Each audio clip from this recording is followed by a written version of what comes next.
గురుదేవులు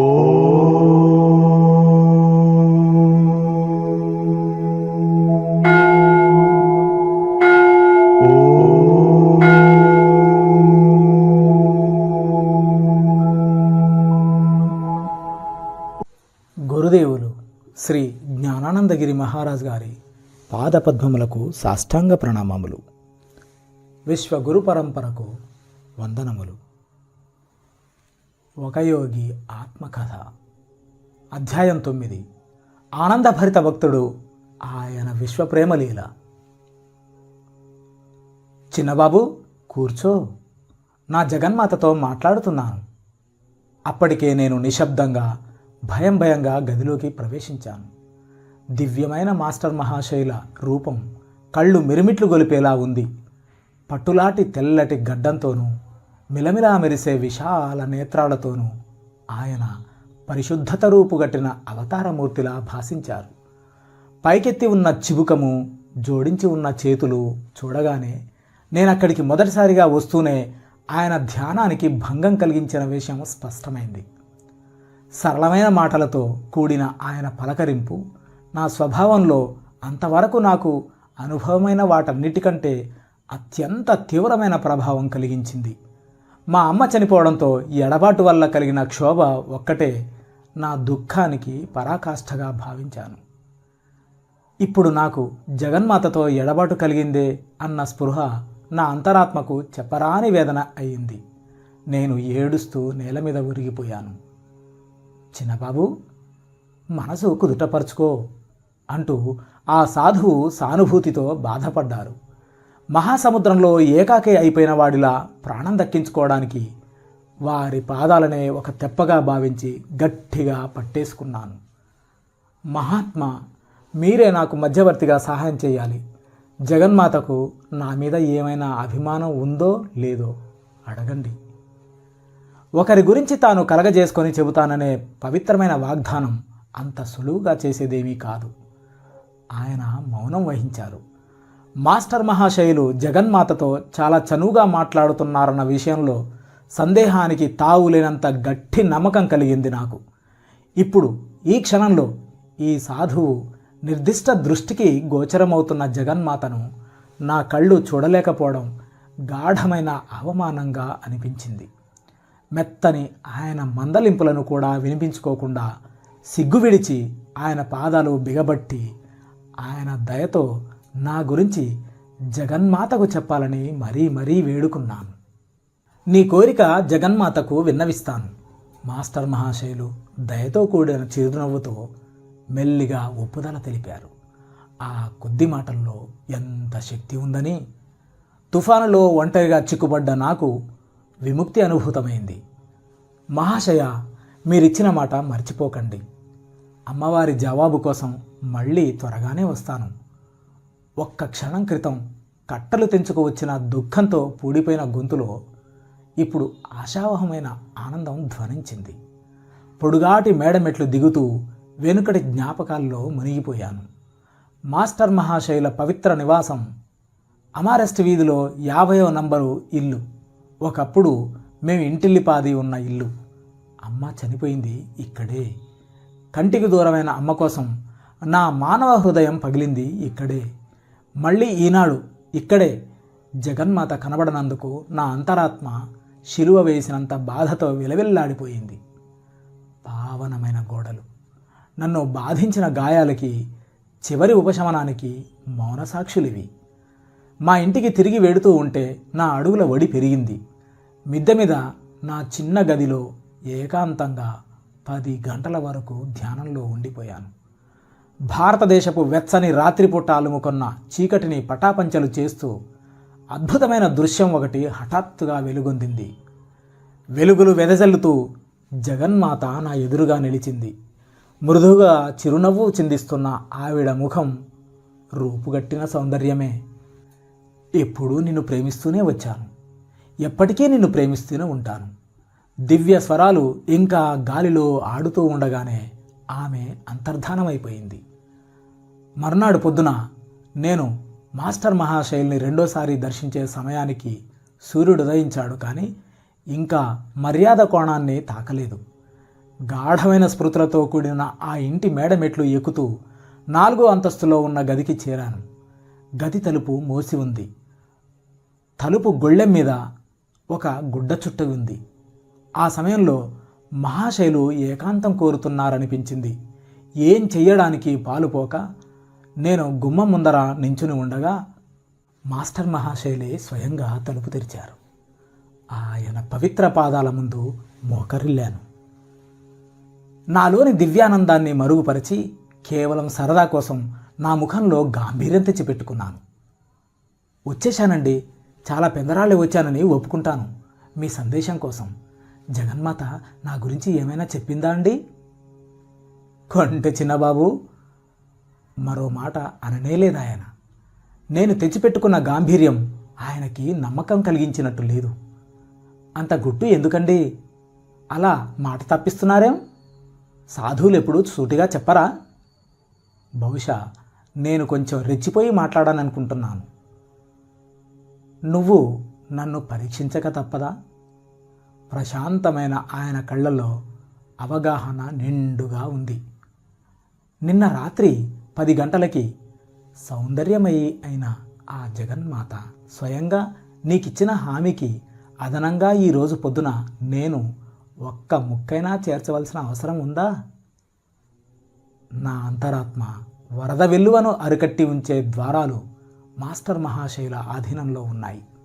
మళ్ళీ నేను ఆయన పాదాల ముందు మోకరిల్లాను. ఈసారి నా కన్నీళ్లు ఆనందం వల్ల పెళ్ళుబుకినవే కానీ వెనకటిలా బాధ వల్ల వెలువడ్డవి కావు. భక్తితో నువ్వు పిలిచిన పిలుపు ఆ అపార దయామయికి అందలేదనుకున్నావా? ఎడబాటు సహించలేక నువ్వు వేసిన కేకకు మానవ రూపంలోనూ దేవతా రూపంలోనూ కూడా నువ్వు ఆరాధించిన దేవుడి మాతృభావం మారు పలకకుండా ఉండదు. చిన్న ప్రార్థనతోనే పరమాత్మ సమ్మతిని మధురంగా పొందగలిగిన ఈ నిరాడంబర సాధువు ఎవరు? ఈ లోకంలో ఈయన నిర్వహించే పాత్ర అతి సామాన్యమైనది. నాకు తెలిసిన వారందరిలోకి అత్యంత వినయ సంపన్నునికి తగ్గట్టుగా ఉంది. అమారెస్ట్ వీధిలో ఉన్న ఈ ఇంట్లో మాస్టర్ మహాశయులు మగపిల్లల కోసం ఒక చిన్న హై స్కూల్ నడిపారు. ఆయన్ని మామూలుగా గౌరవసూచకమైన ఈ పేరుతోనే పిలిచేవారు. ఆయన అసలు పేరు మహేంద్రనాథ్ గుప్తా. ఆయన రచించిన పుస్తకాల మీద ఒట్టి ఎం అనే అక్షరాన్నే రాసుకునేవారు.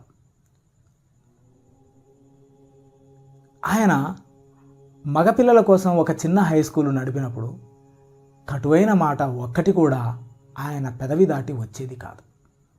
ఆయన క్రమశిక్షణలో నియమాలకి చేతి బెత్తాలకి చోటు లేదు. నిజానికి నిరాడంబరమైన ఈ తరగతి గదుల్లో ఉన్నత గణిత శాస్త్రము, పాఠ్యపుస్తకాల్లో ఉండని ప్రేమ రసాయన శాస్త్రము బోధించేవారు. చెవికెక్కని ఉపదేశాలతో కాకుండా ఆధ్యాత్మిక సంపర్కంతోనే ఆయన తమ జ్ఞానాన్ని వ్యాప్తి చేసేవారు.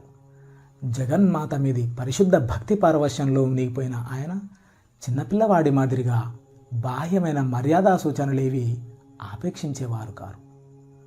నేను నీ గురువును కాను, ఆయన కొద్ది కాలం తర్వాత వస్తారు అని చెప్పారు నాకు.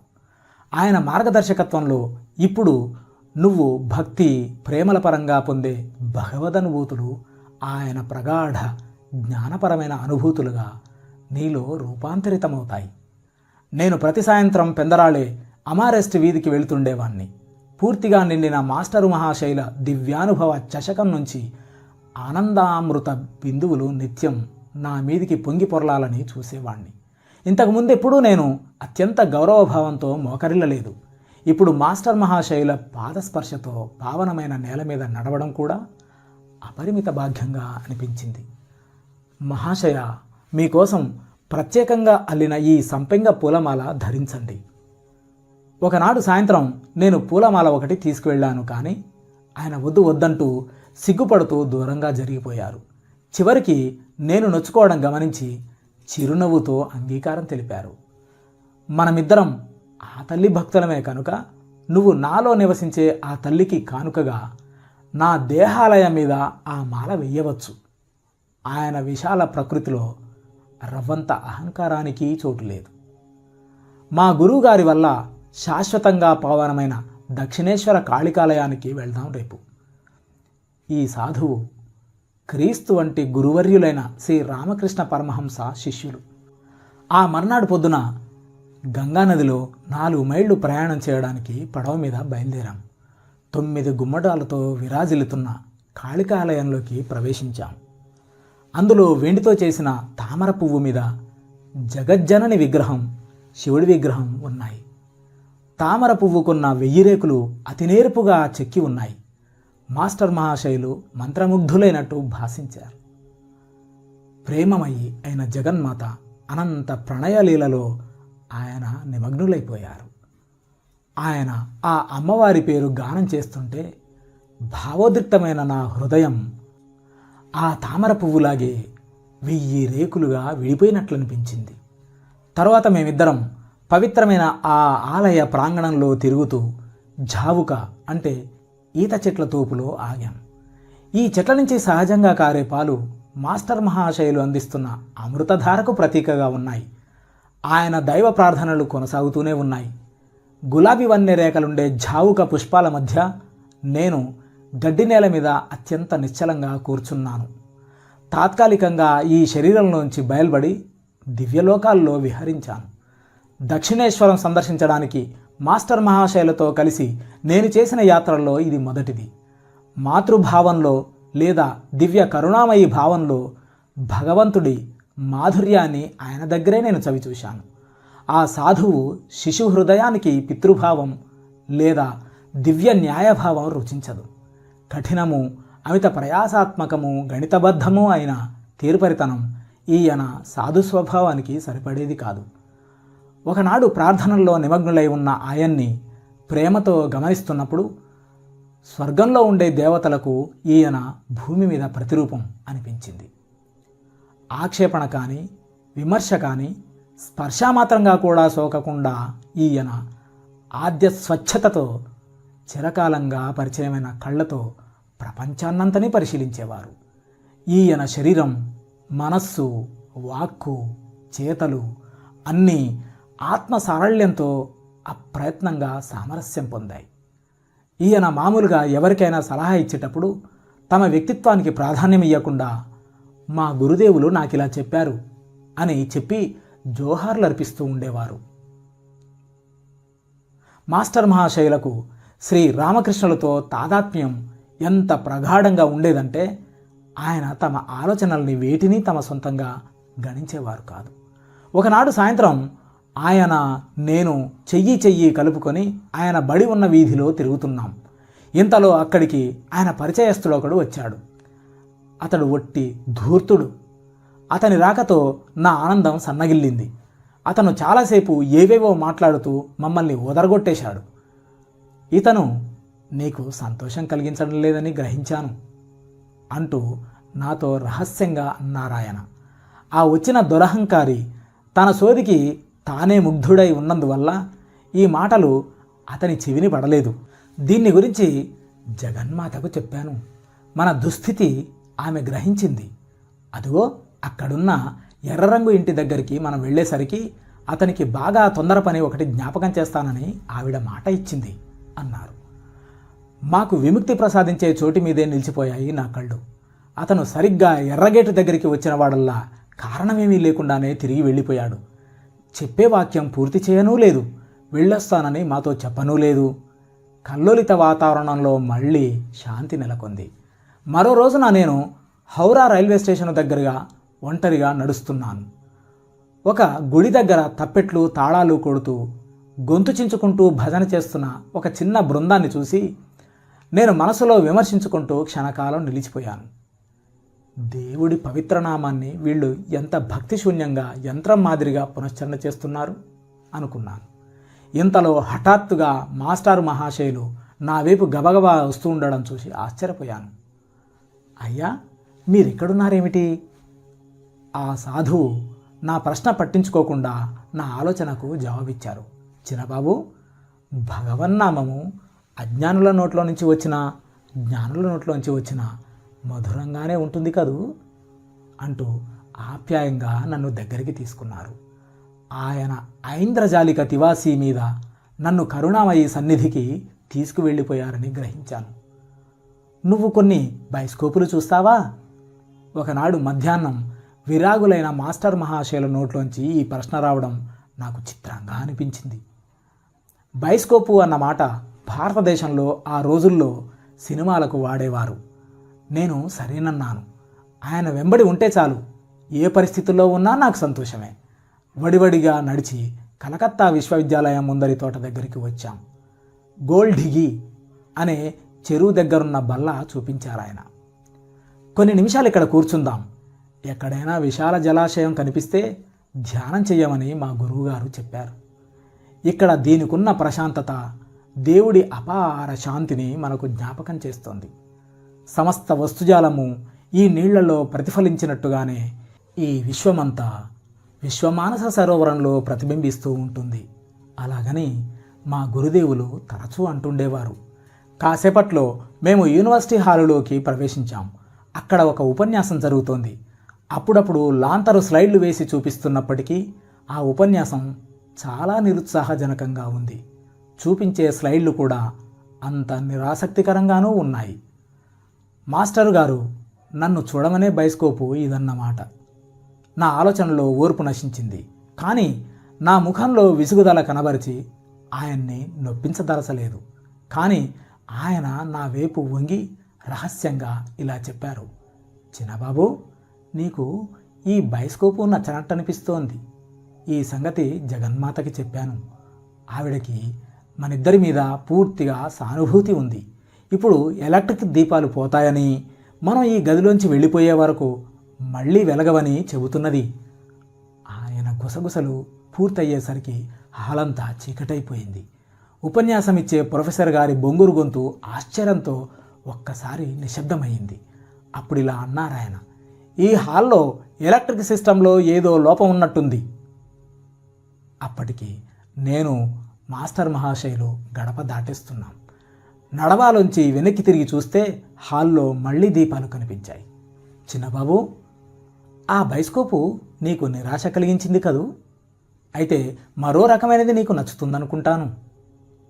ఆయన నేను యూనివర్సిటీ భవనానికి ఎదురుగా ఉన్న దారిలో నించుని ఉన్నాం. నా గుండె మీద ఆయన మెల్లగా తట్టారు. వెంటనే పరివర్తనాత్మకమైన నిశ్శబ్దం ఒకటి ఆవరించింది. ఆధునికమైన టాకీలు శబ్ద పరికరాలు చెడిపోయినప్పుడు మూక చలనచిత్రాల్లా ఎలా మారిపోతాయో అలా ప్రపంచంలోని కోలాహలాన్నంతని అతి విచిత్రమైన అలౌకిక ఘటన ద్వారా దివ్యహస్తం అణిచేసింది. కాలినడకని వెళ్ళేవాళ్ళు, సాగిపోతున్న ట్రాలీ కార్లు, మోటారు బండ్లు, ఎడ్ల బండ్లు, ఇనప పట్టాలున్న జట్కా బండ్లు అన్నీ చడీచప్పుడు లేకుండా సాగిపోతున్నాయి. సర్వవ్యాపకమైన దృష్టి ఉన్నట్టుగా నేను నాకు వెనకవైపు పక్కలా ఉన్న దృశ్యాల్ని కూడా ఎదురుగా ఉన్న వాటి మాదిరిగానే చూశాను. కలకత్తాలో ఆ చిన్న బస్తీలో జరుగుతున్న కార్యకలాపాల దృశ్యమంతా నా కళ్ళ ముందు నిశ్శబ్దంగా సాగిపోతోంది. పలచని బూడిద పొర కింద మసకమసకగా కనిపించే నిప్పు కాంతి లాంటి మృదుకాంతి ఒకటి ఆ విశాల దృశ్యమంతా పరుచుకుంది. నా శరీరం అనేకమైన నీడల్లో ఒక నీడలా తప్ప అంతకు మించి గోచరించలేదు. అయితే తక్కిన నీడలు మూగగా ముందుకు వెనక్కు చెదిరిపోతూ ఉంటే నా నీడ మాత్రం నిలకడగా ఉంది. కొందరు కుర్రవాళ్ళు, నా స్నేహితులు నా వైపు వచ్చి కూడా ముందుకు సాగిపోయారు. వాళ్ళు సూటిగా నా వైపు చూసినప్పటికీ నన్ను గుర్తుపట్టలేదు. ఈ అనుపమ మూక ప్రదర్శన నాకొక అనిర్వచనీయమైన ఆనందాతిశయాన్ని కలిగించింది. ఏదో ఊటచలమలోంచి వెలువడే ఆనందామృతాన్ని సేవించాను. ఇంతలో హఠాత్తుగా మాస్టర్ మహాశయులు నా రొమ్ము మీద తట్టినట్లు తెలిసింది. నాకు ఎంత ఇష్టం లేకపోయినా ప్రపంచపు గందరగోళం మళ్ళీ చెవిలో పడింది. కలలో తేలిపోతుండేవాణ్ణి నిర్దయగా మేల్కొల్పినట్లుగా అల్లాడిపోయాను. అతీంద్రియానంద మధువును నాకు అందకుండా దాచేశారు. చిన్నబాబు, నీకు రెండో బైస్కోపు నచ్చినట్టు కనిపిస్తోంది. చిరునవ్వు చిందిస్తున్నారు ఆ సాధువు. నేను కృతజ్ఞతతో ఆయన పాదాల ముందు మోకరిల్లబోయాను. నువ్విప్పుడు ఆ పని చేయకూడదు అన్నారాయన. దేవుడు నీ దేహాలయంలో కూడా ఉన్నాడని నీకు తెలుసు. జగజ్జననిని నీ చేతులతో నా పాదాలు తాకనీయను. నిరాడంబరులైన మాస్టర్ మహాశయులు నేను జనసమ్మర్దం గల పేవ్మెంట్ నుంచి వచ్చి మెల్లగా నడిచిపోతుండడం గనక ఎవరైనా గమనించినట్లయితే మేమిద్దరం మంచి నిశాలో ఉన్నామని అనుమానించి ఉండేవారు. అలుముకుంటున్న ఆ సాయంకాలపు నీడలు కూడా మాతో పాటు దివ్యానందంతో మత్తెక్కి ఉన్నాయి. ఆయన దయను గురించి రాయడానికి అసమగ్రమైన ఈ మాటలతో ప్రయత్నిస్తున్నప్పుడు నాకు అనిపిస్తోంది, మాస్టర్ మహాశయులకు నా జీవిత మార్గంలో తారసపడ్డ ఇతర సాధుపుంగవులకు కొన్నేళ్ల తర్వాత నేను ఒక పాశ్చాత్య దేశంలో దైవభక్తులుగా తమ జీవిత విశేషాలను రాస్తానని ముందుగా తెలిసే ఉండవచ్చునని. వారికి భవిష్యత్తు ముందే తెలిసి ఉండడం నాకు ఆశ్చర్యం కలిగించే విషయమేమీ కాదు. అలాగే ఇంతవరకు చదువుతూ వచ్చిన నా పాఠకులకు కూడా ఆశ్చర్యం కలిగించదనుకుంటాను. సరళమైన విశ్వప్రేమమయి భావన ద్వారా అన్ని మతాల సాధువులు దైవ సాక్షాత్కారం పొందారు. కేవల పరబ్రహ్మ నిర్గుణం అంటే గుణాలు లేనిది, అచింత్యం అంటే ఆలోచనకు అందనిది కావడం వల్ల మానవుల ఆలోచన, ఆకాంక్ష ఆ పరబ్రహ్మకు జగజ్జననిగా ఒక మూర్తిమత్వం ఇస్తూ వచ్చాయి. వేదాల్లోనూ భగవద్గీతలోనూ వివరించిన మాదిరిగా సాకార దైవ భావనను, కేవల నిరాకార బ్రహ్మ భావనను సమ్మేళనం చేయడం హిందూ తత్వ చింతన సనాతన కాలంలోనే సాధించిన విజయం. ఈ పరస్పర విరుద్ధాల సమన్వయం హృదయాన్ని, బుద్ధిని కూడా తృప్తిపరుస్తుంది. భక్తి, జ్ఞానము ప్రధానంగా ఒకటే. ప్రపత్తి అంటే దేవుణ్ణి ఆశ్రయించడం, శరణాగతి అంటే దేవుడి దయనే నమ్ముకొని తనను తాను అర్పించుకోవడం అన్నవి నిజంగా పరమోన్నత జ్ఞాన సాధనకు మార్గాలు. మాస్టర్ మహాశయులకు ఇతర సాధువులందరికీ ఉండే వినయం, దేవుణ్ణే ఏకప్రాణంగాను న్యాయమూర్తిగాను భావించి ఆయన మీదే సంపూర్ణంగా ఆధారపడి ఉన్నామన్న అంటే శేషత్వం గుర్తింపు వల్ల ఏర్పడినది. భగవంతుడి స్వరూపమే ఆనందం కాబట్టి ఆయనతో భావైక్యం పొందినవాడు సహజమైన అపరిమితానందం అనుభవిస్తాడు. ఆత్మ సంకల్ప శక్తి పొందే భావేశాల్లో మొదటిది ఆనందం. పసిపిల్లలకు సహజమైన హృదయంతో జగన్మాతను చేరే అన్ని యుగాల భక్తులు ఆవిడ ఎప్పుడూ తమతో ఆడుకుంటూనే ఉంటుందని ధృవపరుస్తారు. మాస్టర్ మహాశయుల జీవితంలో ముఖ్యమైన సందర్భాల్లోనూ, ముఖ్యం కాని సందర్భాల్లోనూ కూడా దివ్యలీలలు కళ్లకు కడుతూ వచ్చాయి. దేవుడి దృష్టిలో పెద్ద, చిన్న అన్న తేడా లేదు. అంత పరిపూర్ణ నైపుణ్యంతో ఆయన సూక్ష్మమైన అణువునే కనుక నిర్మించి ఉండకపోతే ఆకాశం, అభిజిత్తు, స్వాతి వంటి నక్షత్రాల్ని సగర్వంగా అలంకరించుకొని ఉండగలిగేదా? ఇది ముఖ్యమైనది, అది ముఖ్యం కానిది అన్న విచక్షణలు దేవుడికి అసలు తెలియవు. లేకపోతే ఒక సూది గనక లేకపోతే మొత్తం విశ్వమంతా కుప్పగూలిపోయేది. జై గురుదేవ్, జై గురుదేవ్, జై గురుదేవ్.